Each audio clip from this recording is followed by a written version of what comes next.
Welcome to USA Global TV and Radio, where our mission is to provide education, entertainment, hope, and inspiration.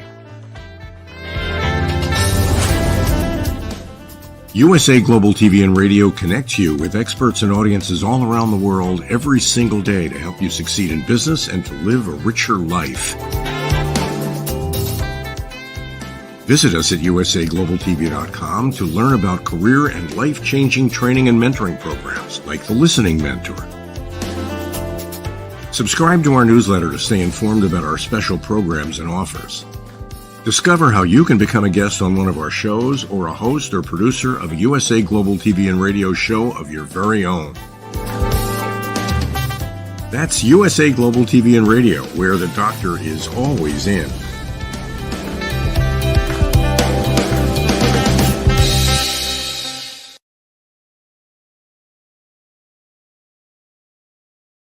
Good morning, good afternoon, good evening. Welcome home to USA Global TV and Radio as we continue to expand. Hello to all of our viewers on YouTube, Facebook, LinkedIn, Instagram, X, Roku worldwide, Amazon Fire, and soon to be Zizzle TV.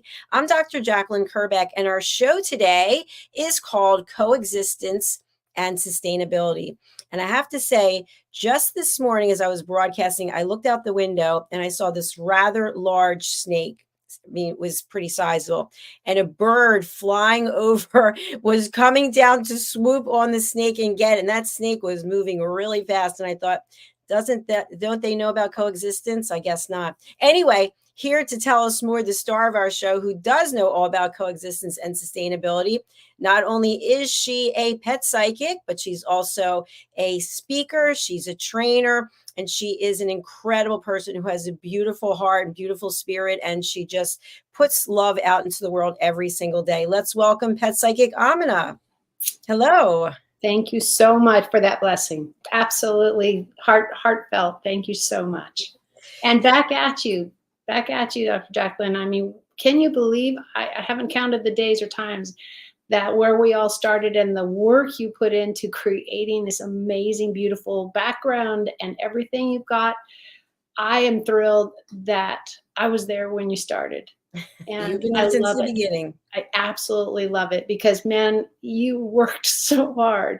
That first year was really tough, at least from my perspective. It's like, oh, she upgraded another thing. Oh, she made it another better thing.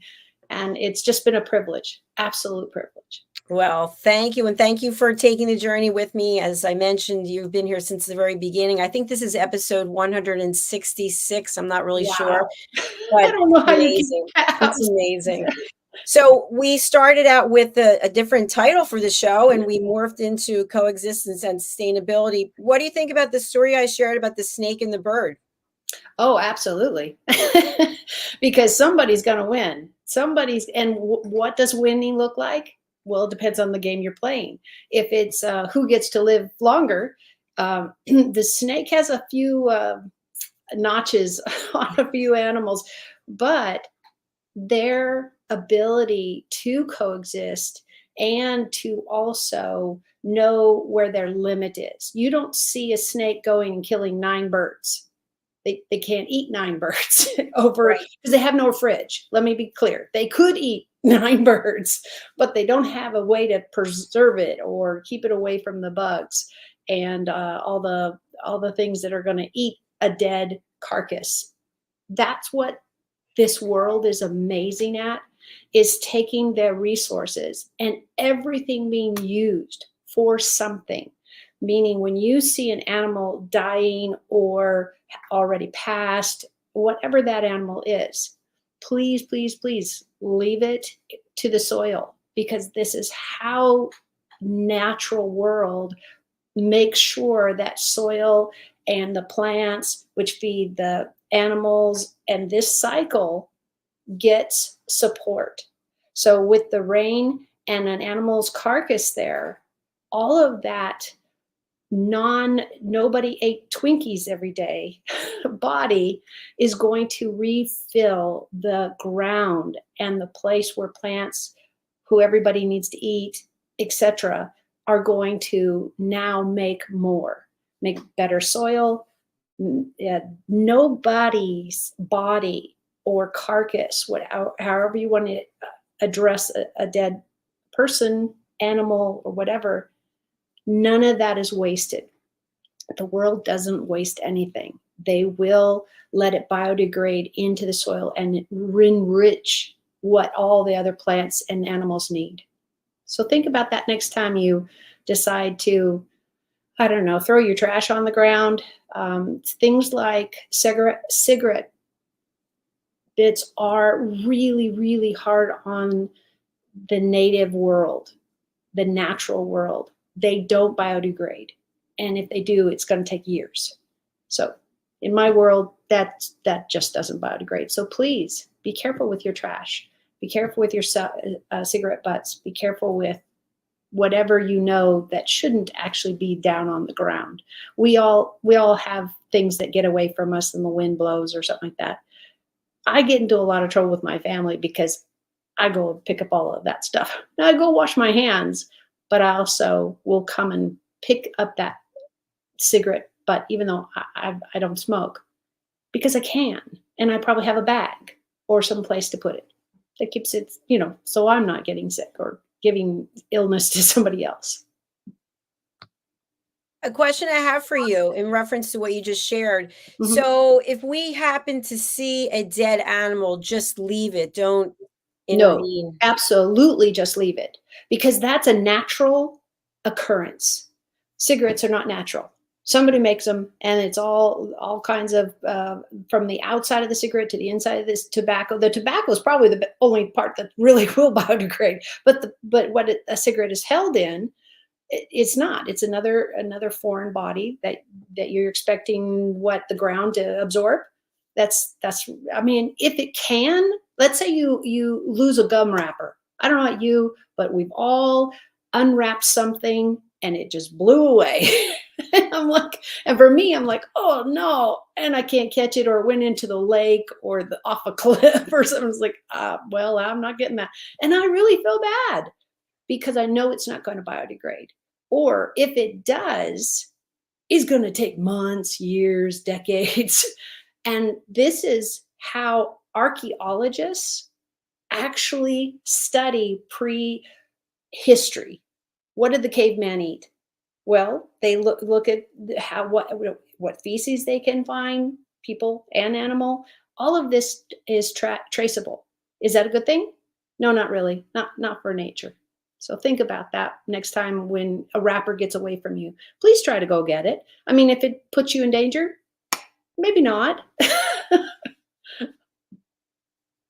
Fantastic. So for people who are just tuning in, if you see anything roadkill or some kind of animal, just leave it be. Don't go and intervene in any way. Well, yeah, it would be dangerous. What I'd love to see is people get them out of the road, because you're going to get wildlife who will go out in the road and play car dodging to get that food, because it's a food source.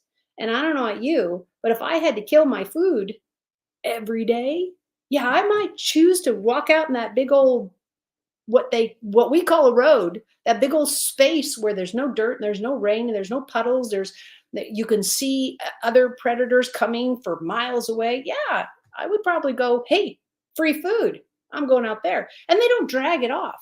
That's not typical, but if they understand the cars keep zooming by, yeah, they'll probably drag it off. But remember, that's how so many animals get killed again and again and again, or they get hit by cars, and it can kill you also. I don't know if any of you have hit a deer lately, even a buck, which is a male. It literally could kill you. Not only the deer dies, but you could really injure yourself and your car and everything like that, because they're very powerful, big animals. And they might take their horns and their rack of horns and try to fight off the car, because they don't understand that. So try to understand where you are and what the topography is, what the plants are, and then choose your path of how you'll react if something happens.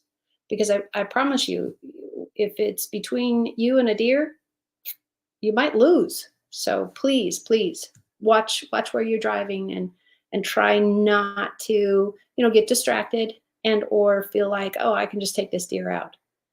Yeah, it's a 50-50 chance that you'll lose. So please be careful out there.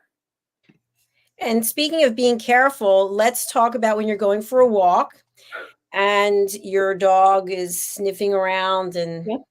you see these foxtails.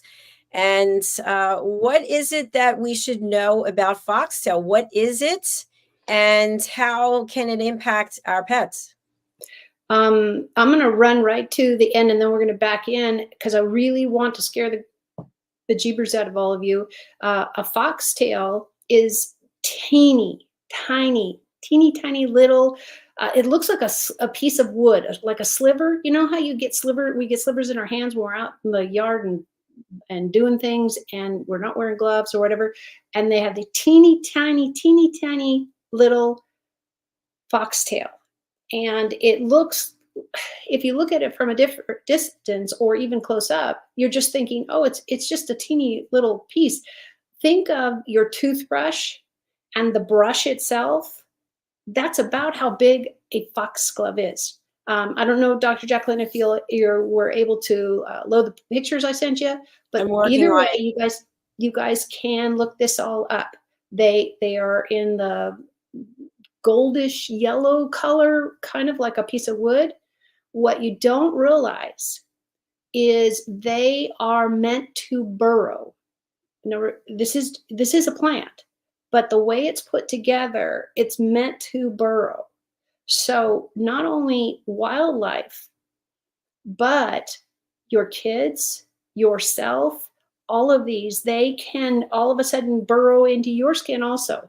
Might take a little bit longer, but it's really life killing for pets, because they will get in their ears, they'll get it in their side. That's why it's so important to check your pets when you come back from a walk. And what do I mean by check? Pet them all over. They'll love it, and so will you. It's good therapy. But what you're looking for are things like foxglove. You've got to be looking. And we're talking about this teeny tiny little thing. So you need to have your fingers so you can feel like, oh, what would it feel like if I had the lead, just the lead of a pencil under your skin? It's that small. It's really that small. And they're all over the place. Right now, where I reside, they're out my front door. Luckily, our cats are all indoors, because pets they get them in their feet, and they can literally burrow up, Dr. JACALYN, up the foot, up here, and guess where it ends up? In their heart. Heart. Yeah, and hearts don't like stickers. Nobody does. But once it starts that travel, and you don't know it's there, and you don't see it, and the irritation possibly that the skin's going through, you didn't have that time from here to here to stop it. So it can kill your pets, and it's going to be slow and horrible. It's not necessarily painful, but it's going to go in, and I don't know you, if I had something poking into my skin, much less my heart or my fingers, I might notice. I might. And that's the conversation. And when you bring your pets in from walks, what all of us trainers, vets, everybody will say is check your pet. Start at the feet, check the ears. Those are the two easiest places to get in between the toes and the ears. And then guess what? Brush them down. Get a really good grooming brush that kind of pulls the shedding hairs out. Yay for us. No more shedding in the house or wherever. And get a really good brush. Any of the pet stores, or Google it. Better yet, if you have all of us should have vets, and you could ask them, hey, do you have a brush you recommend for my dog or my cat or that? We have one cat. She's very fluffy. She's just very fluffy everywhere, where the other two aren't really very fluffy. Does that mean I go to her first? No. First of all three of my cats are indoors permanently, and I brush my fingers through them constantly, and they think they're getting a massage. But what I'm doing is I'm checking them, because I go outside and I garden, and we have, Dr. Jacalyn, I hope you didn't get hated those pictures I sent, but those are from the tree that is right outside my front door. So can you imagine all of the foxgloves I potentially bring into my house? Luckily, we don't wear shoes in our house. So if I stepped on any of them, or they stuck to my clothes, that I probably wouldn't notice. But my shoes stay down at the front door. And then we come in. You have to think about those steps. If you're going to go for a hike, especially if you're going to go like in the desert, they have tumbleweeds. If you've never seen tumbleweed, it's a big weed that dries and rolls all over the place, but has little thorns all over it. So it's possible that you could get them in your clothes, and your cat sits on your lap, or your dog, and that sticker goes in. Can you imagine how difficult that would be? You'd get a magnifying glass. You'd first have to know it's there. That's why it's so important when your pets come in from a walk, dog, cat, lizard, whatever you got, please take the moment, do it as a love fest, and go, oh, we had such a good time. And you can just run your hands through slowly but repetitively on all parts of their body. Splay their toes. What's really great is you're building also a relationship of trust that God forbid that they get hit by a car and you need to scoop them up and you got a scared animal, but you build that trust that they're like, oh no, they got my back. Oh no, I've been handled before. When you have a new pet, put your hands between their toes. I'm talking cat, dog, lizard, whatever. When they're used to being handled and used to being touched, when these foxgloves or any other sticker decides to burrow into their body, and it's going to be sore and it's going to get infected the longer it stays, this is going to be vital for you to be able to either try to get it out or know that it's there and can get to the vet. And they can soak it, all that kind of stuff. Soak it in water. I don't know about you. Our cats will not let me soak their paws. I can get them wet, and then they look at me like, what are you doing? And they run away. But the dogs are a little bit easier. You got to have a plan. These little slivers will literally get into the body, and it can go into the heart, which could kill them. Head Psychic AMINAH, thanks for sharing that. I was wondering if you can take a few minutes to actually talk about some of the behavior traits. Maybe it's movements, maybe it's overall mood, tone, sounds that your dog would make if they are in pain. If people aren't aware of it, there's obviously some kind of traits that they'll make. Can you talk a little bit about that? Absolutely. Anything, when you get to know your pet, when you first are adopting and first are the little puppy, kitty, whatever bird you get, there's a whole learning curve. It would be the same thing as you're going to get married. You found the guy, you found the girl, you're going to marry that one. But if you hadn't dated, gone to dinner a few times, see if they, have food everywhere on their body, especially if that really bothers you. I think it should bother most of us. Or you don't know how they feel about, I don't know, somebody who smokes in the family, somebody who is gay or bi or this or that. There's 100 reasons why people don't like other people. Pets have the same thing they're much more loving and giving. So you've got to be able to go over and splay their toes and look to see if there's any stickers when you come back from a walk. You've really got to do this every single time, because every walk could be a little rock got in their foot, and guess what? You got it on their pad, and the dog or cat will of course chew with his feet and make a physical notice of all of that. But if you don't know what to do next, for example, soak it in some warm water. I don't know about you, but my cats don't really want to do that. Dogs a little better, but you got to build that trust. You got to build that relationship. Nothing can be healthy if you are just bossy and yelling at them and said, no, I have to do this. Stop doing this. We all have those days. But you want to build love and trust. So let's say they get a sticker in their foot, and you really, really got to get this out.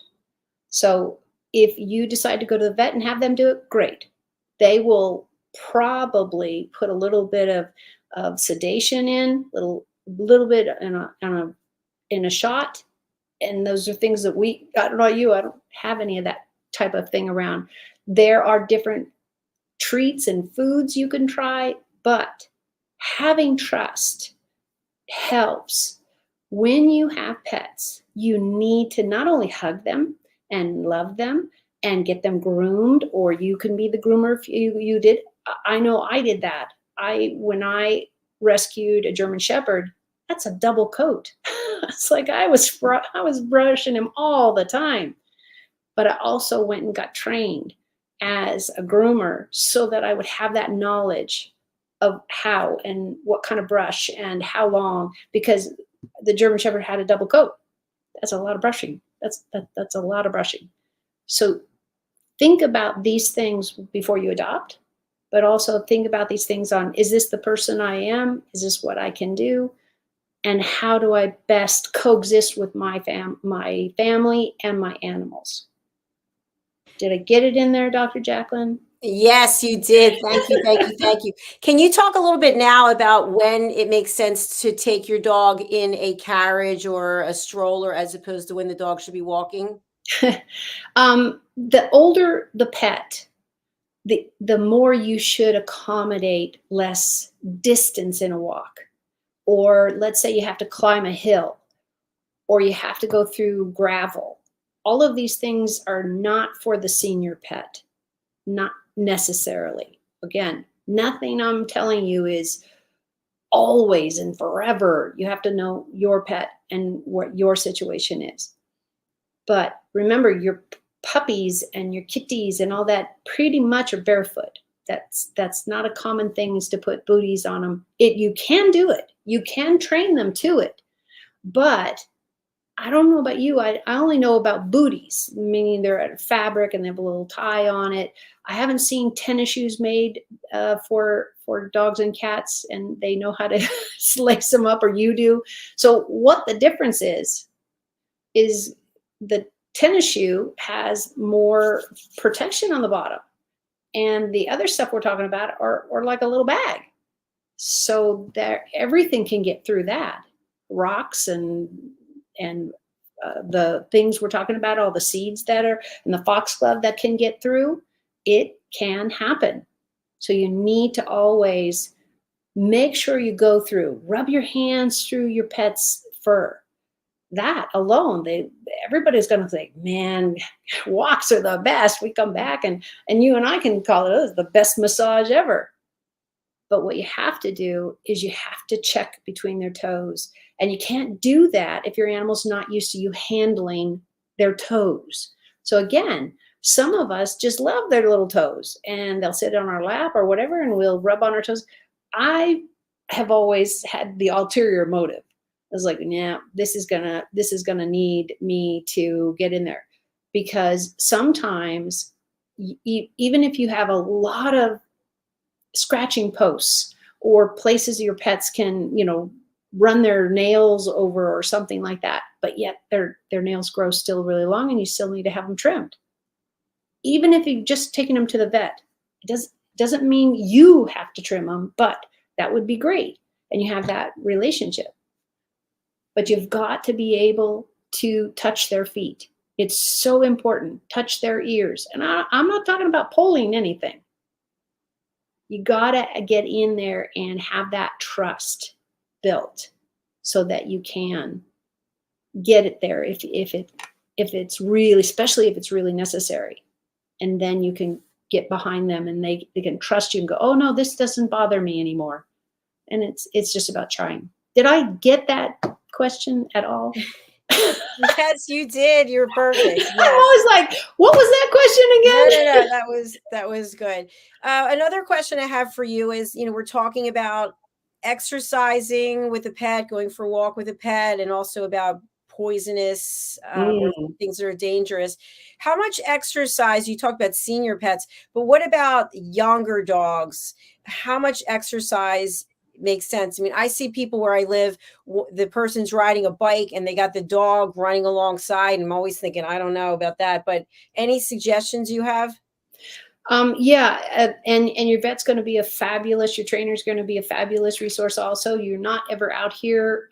We all, like Dr. JACALYN has given me a place to say, no, guys, you got to keep them on the leash. You got to do this. You got to do this. Please do this.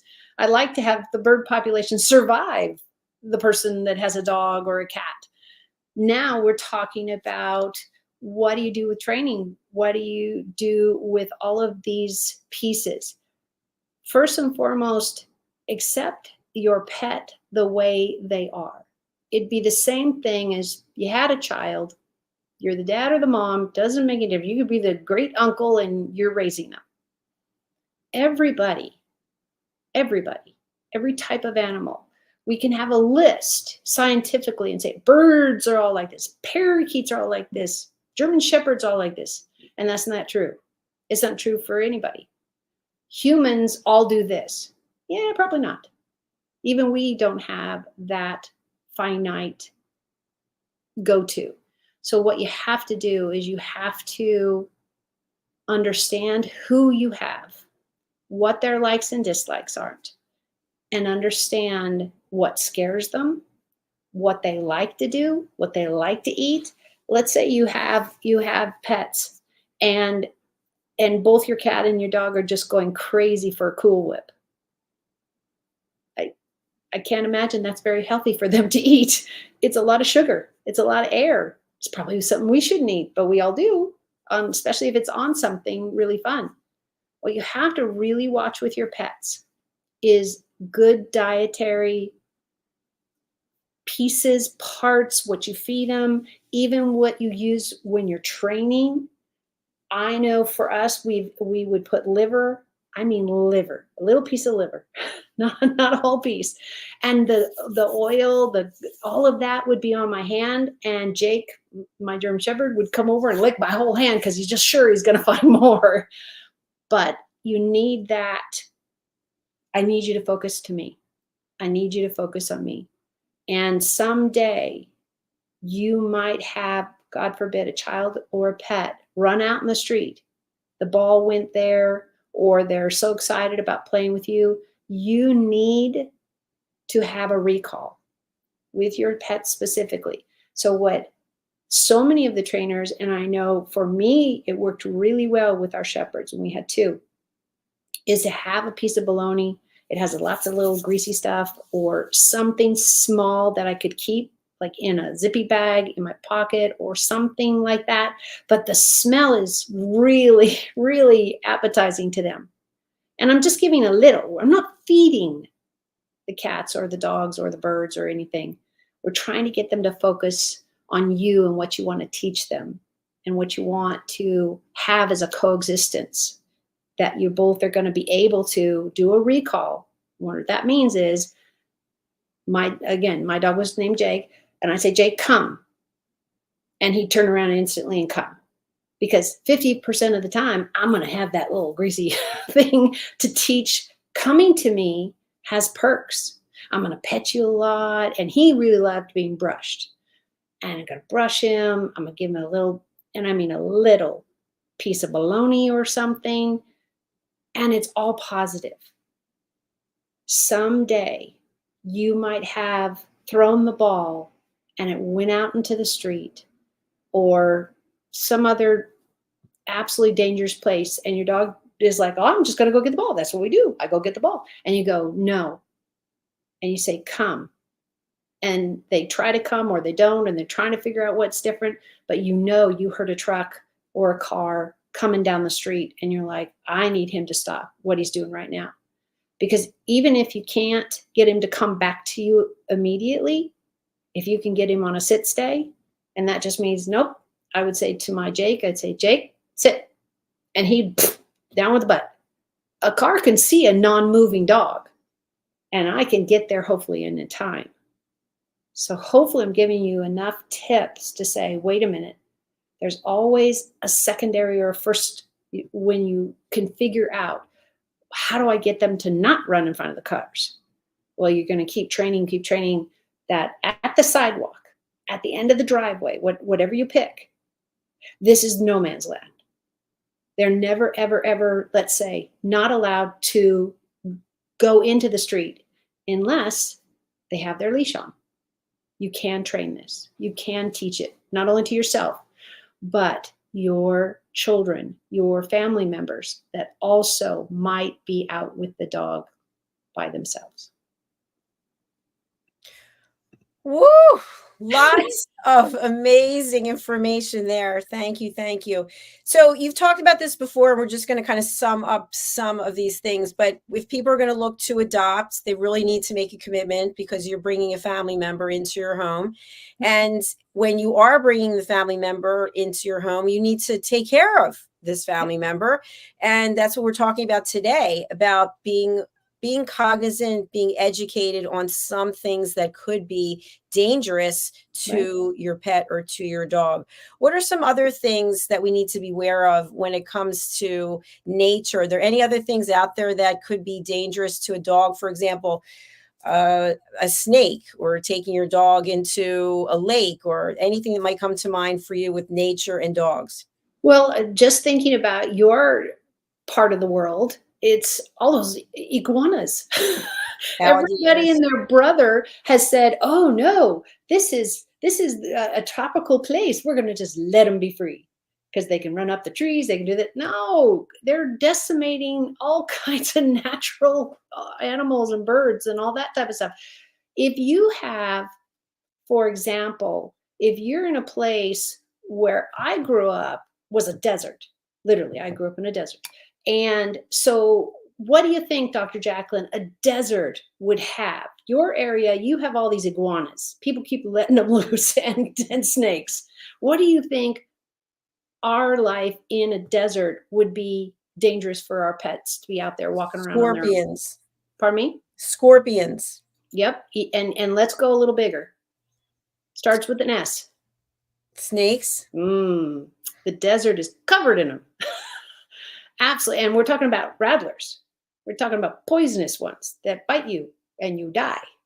People, not as much, but they get really, really sick. You can kill a person, but we're not having that show.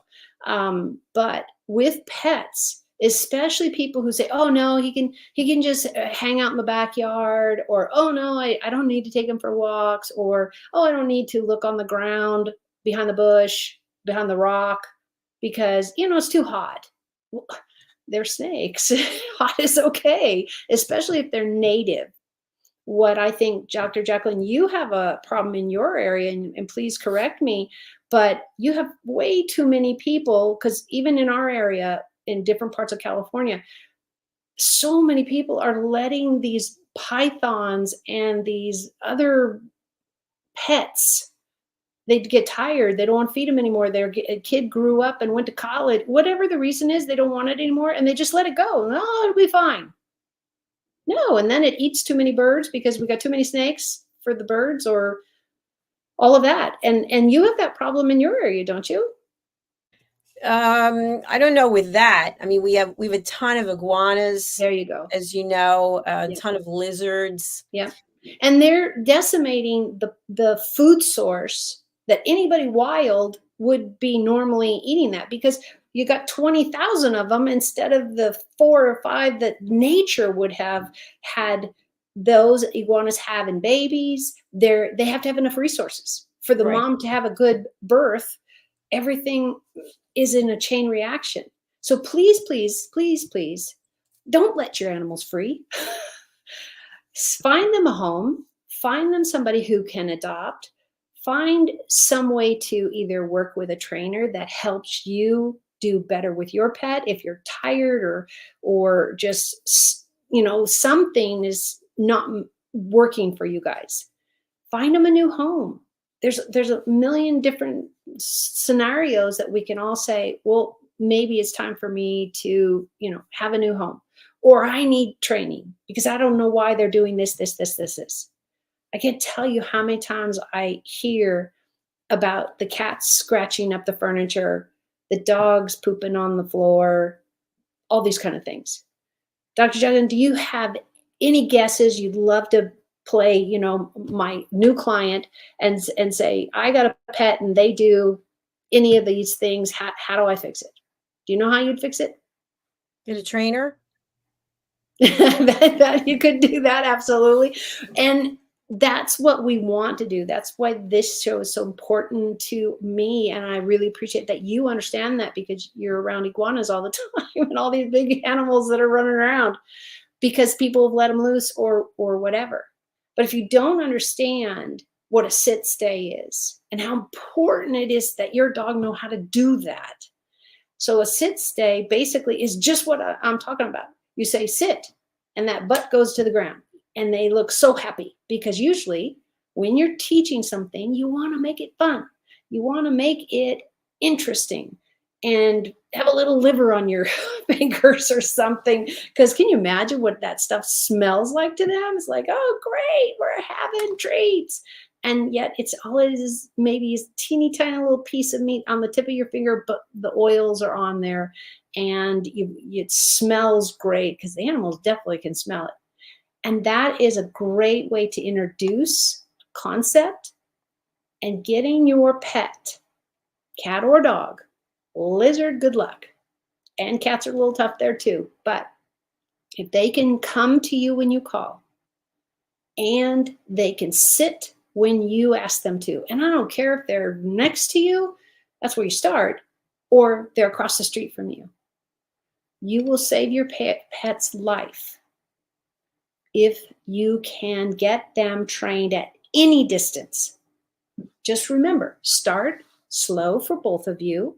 Have a little something treaty. Please don't use ding dongs and toilet paper and any other kind of, bad thing for them. I've seen people use Cool Whip, and there's just a lot of sugar in there that the pet doesn't eat. But you can easily go get a little piece of chicken, or even dog food. It's got all kinds of great stuff, and it's meant to be consumed, but you're not feeding them. Remember, training is not about feeding them. It's about getting their attention. And what better way to get their attention with a little liver on your finger? You go, ooh, come here and fed, because eventually you'll be able to stop using the treats, whatever treat you decided on, because now they're like, oh, this is what we're doing. And a lot of pets can let the food go, because why? Dr. Jen, do you have any idea why some pets eventually, because I don't want to ever say all, will listen to you even though the liver's not on your finger, or you didn't bring any, Cool Whip or whatever your go-to was? Because they love you. And there's respect. It was fun. We did it together. I don't know about you, but I can't tell you when I rescued our German Shepherd. I've said this a bunch of times. We bought a house. He was in the back. The family had already moved. And there was a big giant septic tank hole. I mean, we're talking a 25, 30-foot hole. And this shepherd was running around. And I had 2 little kids under the age of 5.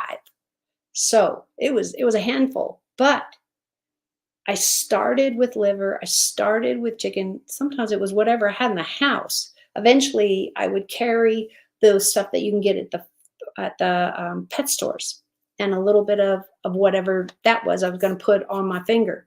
I would save chicken skin. Now, let me give you a caution about the skin of a chicken. It can be chokeable. It can be something that they don't bite up and then they choke on it. You must use small pieces. Beef, a little bit different. It comes apart differently.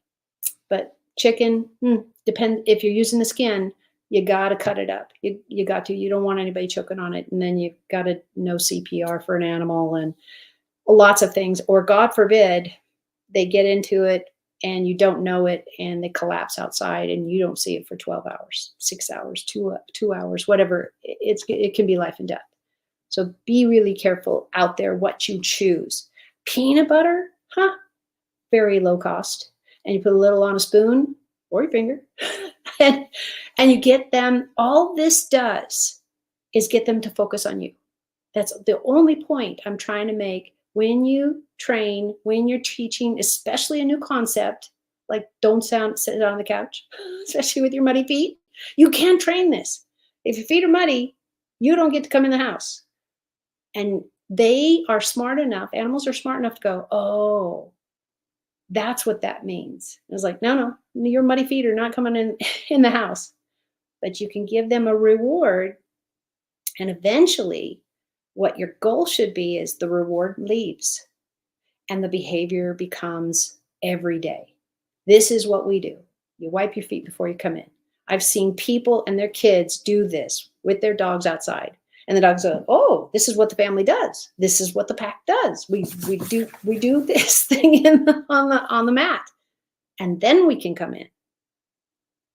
If you're constant, if you're fair but firm, it is a good situation for your pets because the constant reinformation on all of this is the same.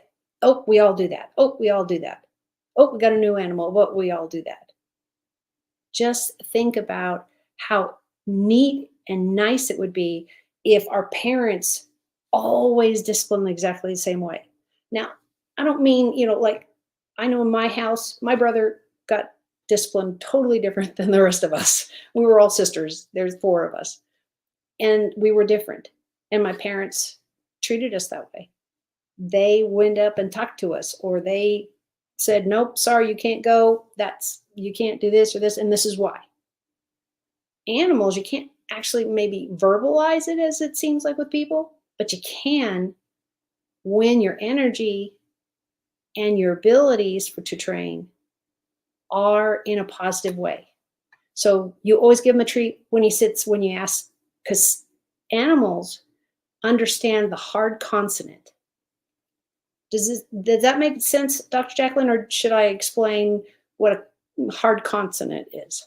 I think you should explain it. Go ahead. Okay, so at the beginning of a sentence or something, you've got a capital letter, and then you got little letters. You've got T's and K's and I's. And these words like come. The hard letter is the C, and the M kind of follows up. But you say come, and you let it go. And you look, and you go, yep, come on. But you have to teach what is come. It's a very specific sounding word to them. So you back it up with, hey, come on, come on, come on, come on. You start that way and you get down to come without a treat. But to teach this, you can easily get a piece of liver, cut it all up, and a little bit, get it dry. When you use fresh meat, you tend to get a faster reaction because it's much more yummy smell as opposed to a dry one. but that's kind of hard to carry around. They make little pouches for trainers and people who are training that you can just wear. And just think of it this way. It's a fanny pack. It's a small fanny pack.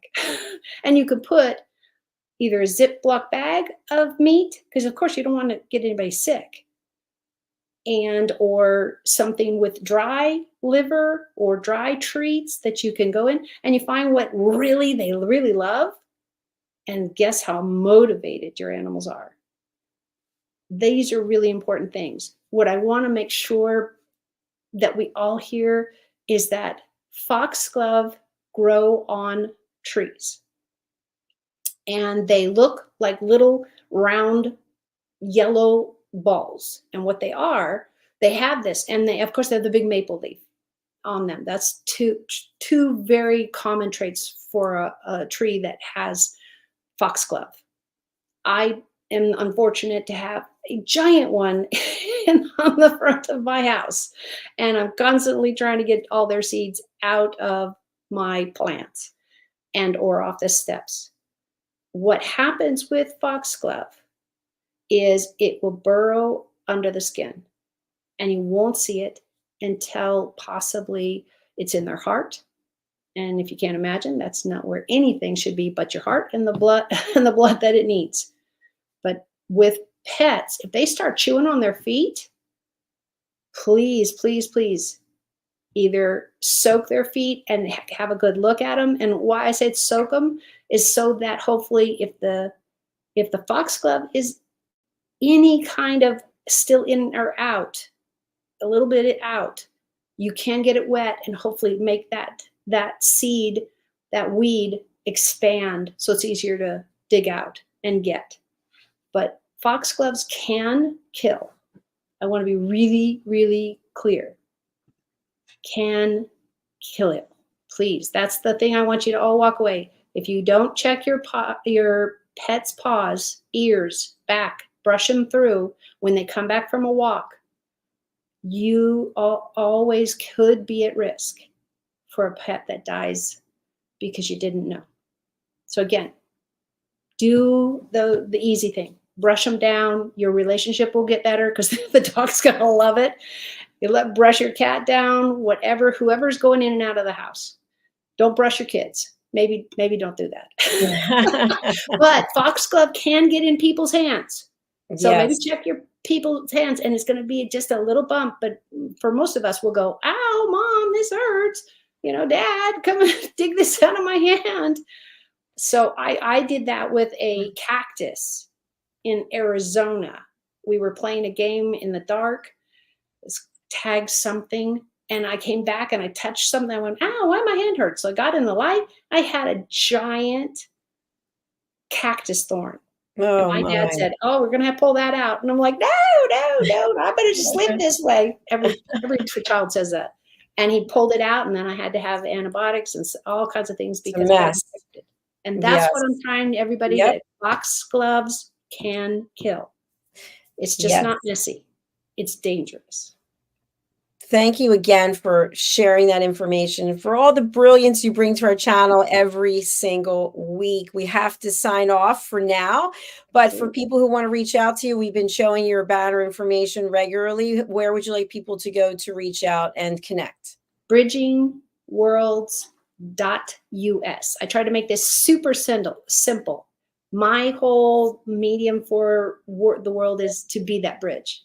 I've got a whole lifetime of experience, not only having pets, but also studying as an animal science was my major in college, and public speaking, believe it or not. And I got an award for that. So I want everybody to know that I'm here to support you as a pet owner, and you can do better, especially when you have support. Right, Dr. JACALYN? What I saw you with this show is you did it all by yourself. And you were pretty tired, I'm sure, at certain place.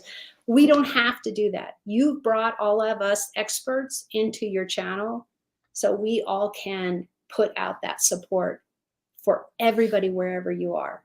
We want to give you that free advice and say, hey, we've got your back. Here's some tips. Find out what works. And that, I believe, are all the guest hosts you have. we all have so much knowledge. And thank you so much for giving us a place to share it. You are more than welcome. Thank you very much. And thank everybody for watching all week long and all year so far. We really appreciate you. We're going to sign off for now, and we'll look forward to seeing you back for our next show. Everybody take good care. Bye. Bye.